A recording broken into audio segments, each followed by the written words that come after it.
cycle to increase inquiry in your program. So I just want to sort of go through looking at what inquiry is, how we can use it, and specifically the inquiry cycle. So why inquiry in PhysEd? I think everyone who's here today will resonate with this. When the kids come into your gym or come onto the field, they're always asking the question, what are we playing today? Okay, but the question shouldn't be what are we playing, the question should be what are we learning? Okay, because PhysEd is just as important as any other subject in the curriculum.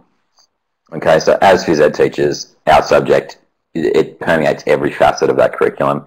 It's an interconnected and transdisciplinary approach, so it allows the students to participate fully in individual and group games, tasks, activities, and experience, and to successfully translate their experiences into other subject areas. So by having an inquiry-based PhysEd program, it allows our students to gain a deeper understanding and appreciation for PhysEd. So this is why we're doing it, basically, is just to make that thinking deeper and to provide a more well-rounded program for the students in our classes.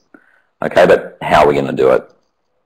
All right, we need to teach for understanding where decision-making and problem-solving is critical. This is the key point in what I'm going to say today, like the strategic understandings, the tactical knowledge, that's where we need to be aiming for with our students. So we need to make meaningful links across the curriculum, enrich and support the academic learning while helping the students to live a skilled and healthy, active life. That's also very important, is making sure we're not taking away from activity time from the kids, because that's the most important thing. To be able to do that, we just need to engage our students in discussions and constant questioning, asking questions all the time. There shouldn't be a time when you're not questioning your students, and by doing this, we're hoping that the students will have that confidence and inquisitiveness to ask questions like why, and more importantly, why not. So the tools to make this happen are teaching games for understanding model and inquiry cycles. Okay, so these two things both have the learner at the center, and that's key. Okay, we want to put the kids at the center of this philosophy and at this teaching, and by using these two tools, we're able to do things like encourage higher order critical thinking, allow our students to demonstrate understandings in a variety of different ways, to develop tactical knowledge, strategic decision-making skills, and most importantly, just give them the opportunity to provide meaningful reflection on their learning and their performances. So what's the difference between these two things? We've got the teaching games for understanding model, and we've also got the inquiry cycle. We've got a little Venn diagram here that's going to hopefully explain it for us. So the teaching games for understanding model, that's more of a philosophy. That's the philosophical basis for teaching games, and I'm sure a lot of people out there already use this. And it just allows us to give the kids a deeper understanding and appreciation for the intricacies of the game. Okay, this is the beautiful game, soccer, football, if you want. This is what we as adults see as being an aesthetically pleasing thing, and by using teaching games for understanding and giving the kids the strategic knowledge and the tactical understandings, we're enabling them to be able to see these intricacies. So it puts the why before the how. It's not the skills, teaching individual skills, but why do you need those skills to be able to play the bigger game? So like I said, this is the philosophy behind the teaching. The inquiry cycle, on the other hand, this is a bigger tool for implementing the inquiry-based learning. It's a framework on which we can plan, implement, assess, and reflect. So it goes through the whole range of teaching experiences from pre-planning all the way through to assessment and feedback. Okay, and it encourages students to take action on their learning, and that's a really important point, is that there's got to be a reason for this learning, and we want the students to be able to not only learn, but take that learning and apply it in their life. So by using these two things, they sort of fit together and they go side by side, but they're also they're very different, but they do increase inquiry in PhysEd.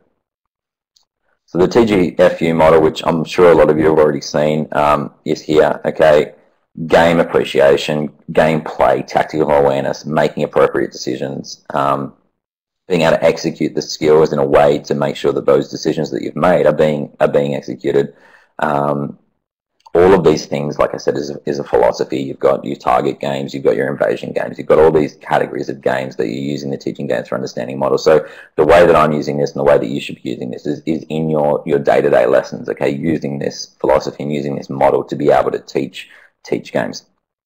What I really want to focus on, though, is the inquiry cycles, okay, and you can find those on iphysed.com, and I know that there are some people who have started to use them, and hopefully right now I'm going to show you just a really quick way of how I'm using them and how you might be able to use them. So There's two versions. There's a student version and a teacher version. Now, the student version is just in child-friendly language, so that's something that you can actually share with your kids and get them to look at. I have it displayed in my gym, okay, so that the kids can see it. And then the teacher version is more detailed information that's going to help you with your planning when you're actually planning these units.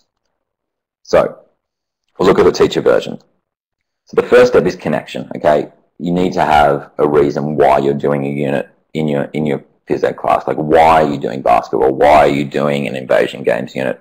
Okay, and the students need to relate to their life experiences and understandings with this. So this is their opportunity to explore their current understanding of the unit that you're doing. What do they already know about the unit? So this is your pre-discussions, the things that you do right at the start when you introduce it. And that leads on to invitation. So this is where the teacher is giving the kids, not telling them what to do, but giving them a large variety of different experiences underneath the umbrella of that unit, and sort of letting them experience a lot of different things, which hopefully is going to spark their interest and spark their questions. It's important here that the teacher is documenting the ideas and the questions and the tensions that the kids are having, so that it's going to help you to guide your planning later. The tensions, these are the issues and barriers that the students are having to be successful. So this is, like, I can't shoot, my passing's not very good, we're not working very well as a team. All these questions and tensions that the kids have after they've done those initial invitation experiences. Once those questions have been formulated by the kids through discussion, the teacher is going to use those to develop the activities that are going to help the students to investigate further into this sort of unit that you're doing. So it's helping, the teacher is again guiding. They're not telling them what to do, but they're providing activities and providing things for the students to do to help them to be able to solve the problems and solve the tensions that they're having.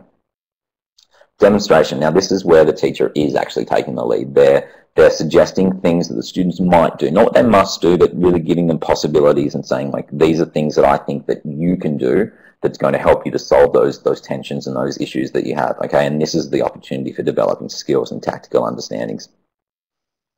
As we move on, this is our first phase of feedback, so revision. This is where the students are reflecting on their learning and considering the actions and making connections. Okay, so looking at what they've done so far, the problems that they had, the investigations, how they've gone through and solved those problems already. So this is a really important phase, is the feedback phase. Okay, then they want to represent that learning. This is really important. Kids need to be able to represent what they've learned, otherwise it's not meaningful. So this is them performing the skills. This is them putting on demonstrations. It could be things like even, portfolio pieces, displays, blogs, things like that. This is a really key, important part of this cycle, is giving the students an opportunity to express themselves and show what they've learned. Evaluation. Okay, this is the assessment part. This is where the students and the teachers are reflecting on the learning and the summative assessments taking place. This is summing up everything that they've learned so far, finding out what the tensions were, going through the investigation, demonstration, using the whole cycle, and giving the students an assessment, okay? And this should be done together. It shouldn't be done just by the teacher. It should be done in collaboration with the students. And then the final part to the inquiry cycle, action. So what? What difference has this made? Okay, we've done this whole unit now. Maybe it's stretched over a few weeks, and we want to understand why have we done this? What's our final takeaway message, and what further action are the students going to take as individuals once they go away? Are they going to take their learning through the unit outside of school and use that somewhere else? Now, obviously, this cycle goes both ways. So you can come in at different points. You might get to an investigation and find out that investigation is not solving the problems and the tensions that the students came up with. So you need to move back to tensions again and rethink and re-image those tensions before you move forward. So it's a really fluid sort of cycle.